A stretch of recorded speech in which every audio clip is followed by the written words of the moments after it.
Neema ya Bwana wetu Yesu Kristo na upendo wa Mungu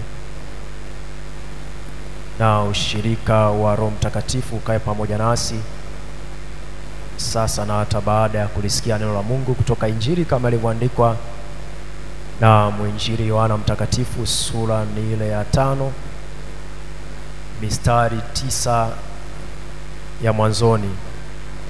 Injili ya Yohana sura ya 5 mistari 9 ya mwanzoni. Neno la Mungu nasema, baada ya hayo palikuwa na sikukuu ya Wayahudi, na Yesu akakwea kwenda Yerusalemu. Na huko Yerusalemu penye mlango wa kondoo pana birika itwayo kwa Kiebrania Bethesda, nayo ina matao 5. Ndani hayo jamii kubwa ya wagonjwa walikuwa wamelala, vipofu, viwete na waliopooza, wakingoja maji yachemke. Kwa maana kuna wakati ambapo malaika hushuka akiingia katika ile birika akayatibua maji. Basi yeye aliyeingia wa kwanza baada ya maji kutibuliwa atapona ugonjwa wote uliokuwa umempata. Na hapa palikuwa na mtu ambaye amekuwa hawezi muda wa miaka 38. Yesu alipomwona huyu amelala, naye akijua ya kuwa amekuwa hali hiyo siku nyingi, alimwambia, "Wataka kuwa mzima?" Yule mgonjwa akamjibu, "Bwana, mimi sina mtu wa kunitia birikani maji yanapotibuliwa, ila wakati ninapokuja mimi, mtu mwingine hushuka mbele yangu." Yesu akamwambia, "Simama, jitwike godoro uende." Mara yule mtu akawa mzima, akajitwika godoro lake akaenda. Nayo ilikuwa ni siku ya Sabato. Na hili ndilo neno la Bwana. Tukae.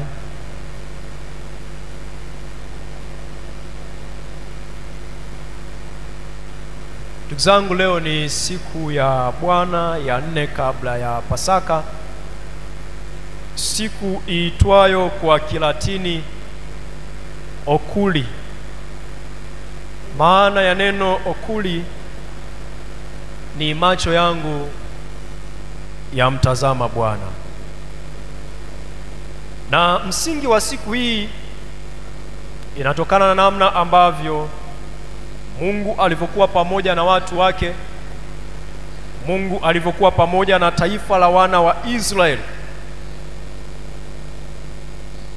Tokea kipindi kile wana wa Israeli wanatoka katika nchi ya Misri kuelekea Kanaani,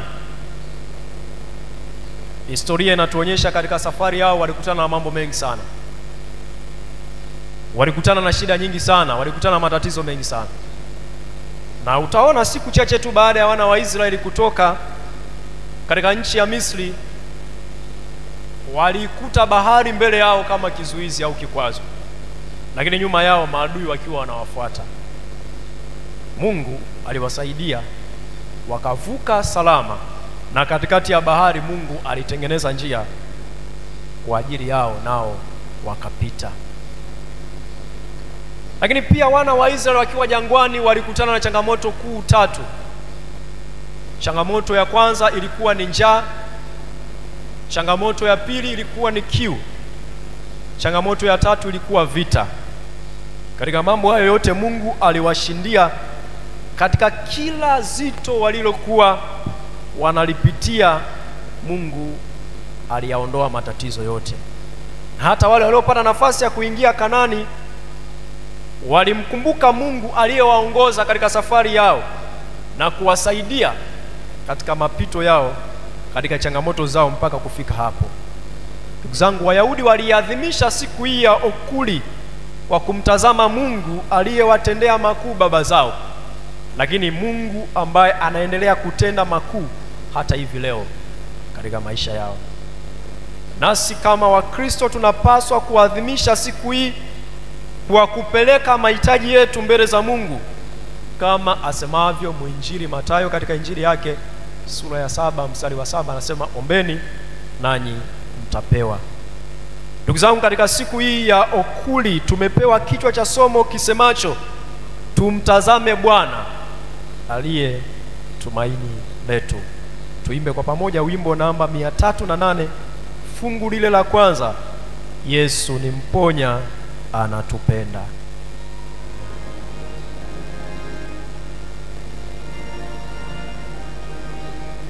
Yesu ni mponya anatupenda, upendo wake mkubwa sana, ametujia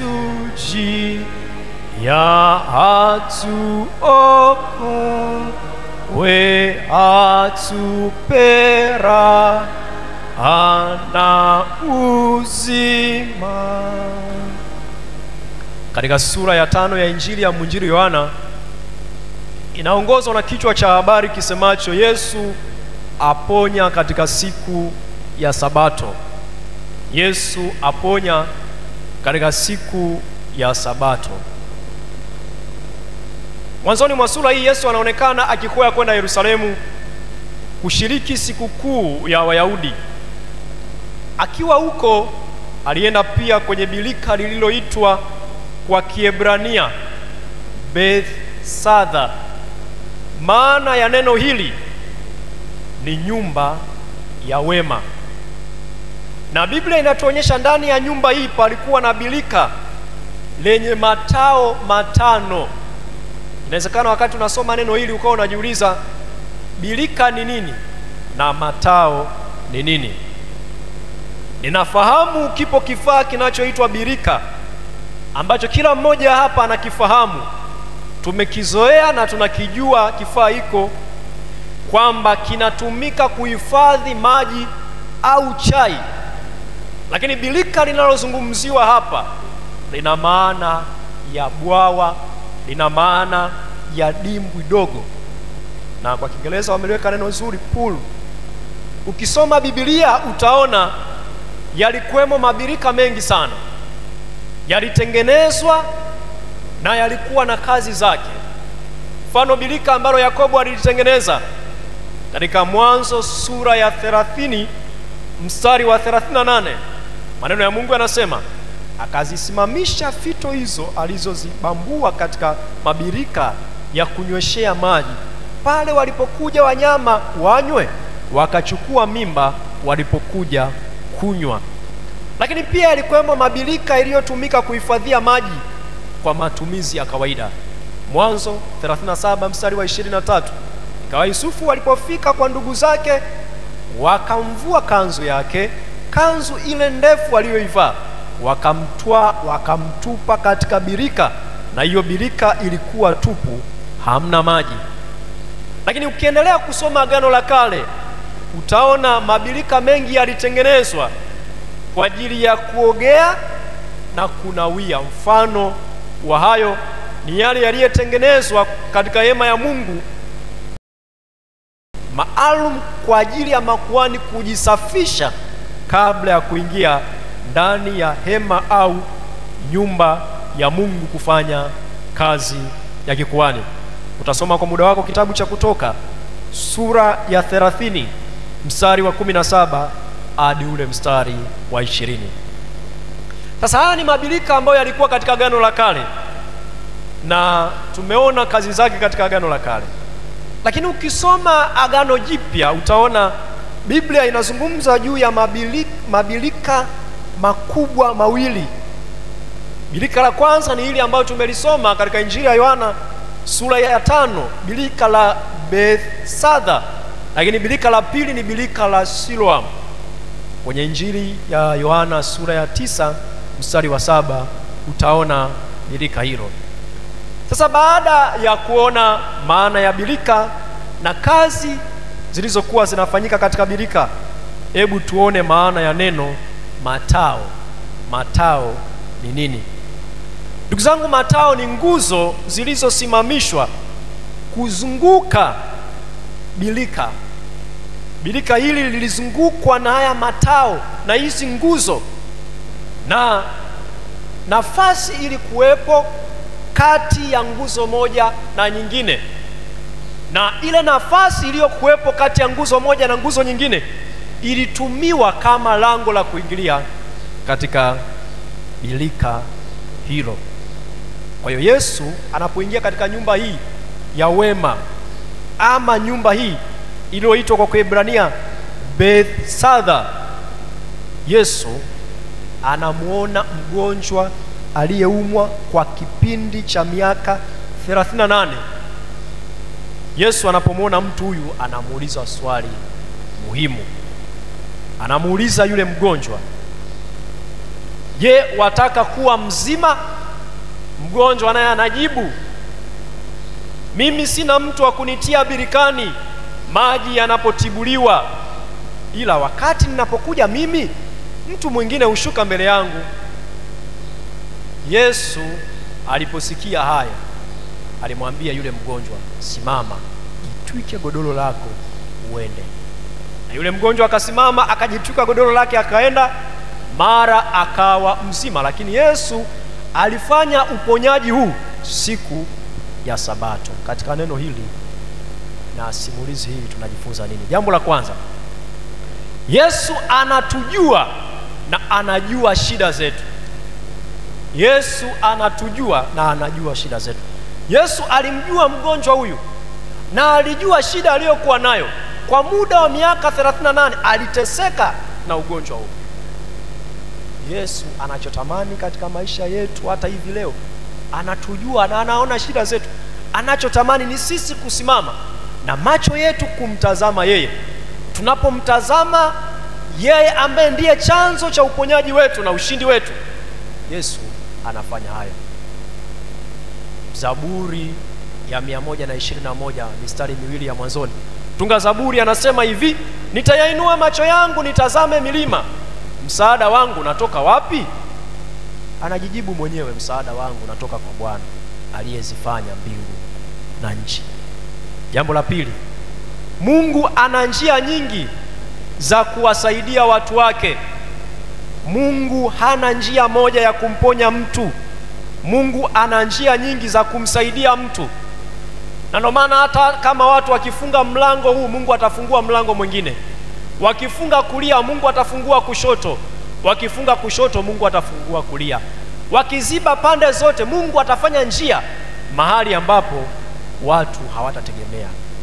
Ndio maana mimi sikubaliani kabisa, na asubuhi niliwaambia, sikubaliani kabisa kundi la watu 1000 wakaponywa kwa maji ya upako. Sikubaliani na hiko kitu, kwamba wale wagonjwa wote wakapona. Basi sawa, ni siku moja waponywe hivyo, kesho pia tukasikia wamepewa maji wakapona. Mungu hana njia moja ya uponyaji. Tunga wimbo namba 257 naye anadhihirisha hivi katika fungu moja. Anasema, "Ana mizungu mingi kuponya wanawe, anawapa riziki hata siku za njaa, wenye chakula haba wananepa mili, hata waliofungwa anawafungua." Bwana Yesu asifiwe. Jambo la tatu, Yesu anatutaka sisi tuchukue hatua. Yule mgonjwa kukaa tu nyumbani kwa sababu alikuwa anaumwa, hakubaki nyumbani. Pamoja na kwamba alikuwa ni mgonjwa kwa miaka yote, lakini alichukua hatua ya kwenda birikani. Katika hatua aliyoichukua ndipo uponyaji ulipomfikia. Uweze ukasema unaumwa na kubaki nyumbani, utakufa. Chukua hatua ya kwenda hospitali. Nenda. Mungu atawatumia madaktari hao na utapata uponyaji wa kile ambacho kinakusumbua. Hapa tunaona umuhimu wa kuchukua hatua.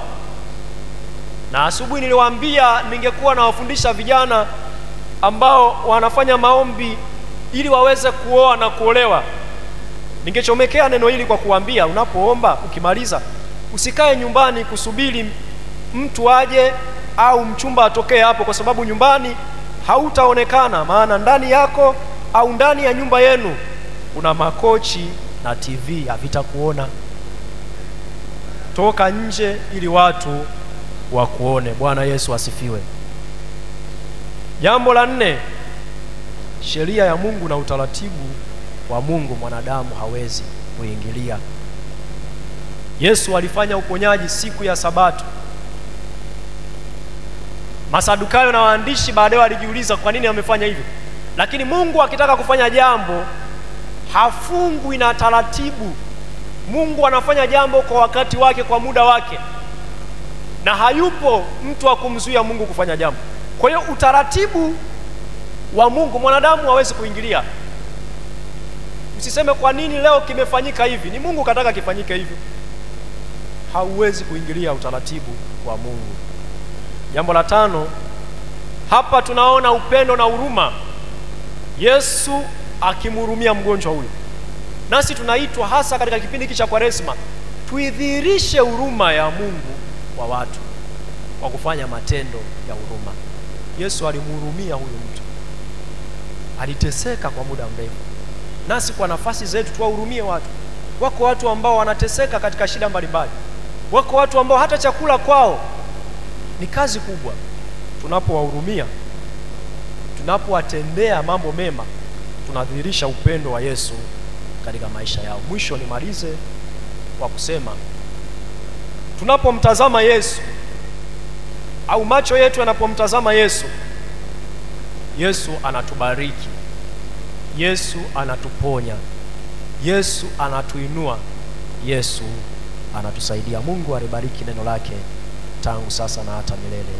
Amen.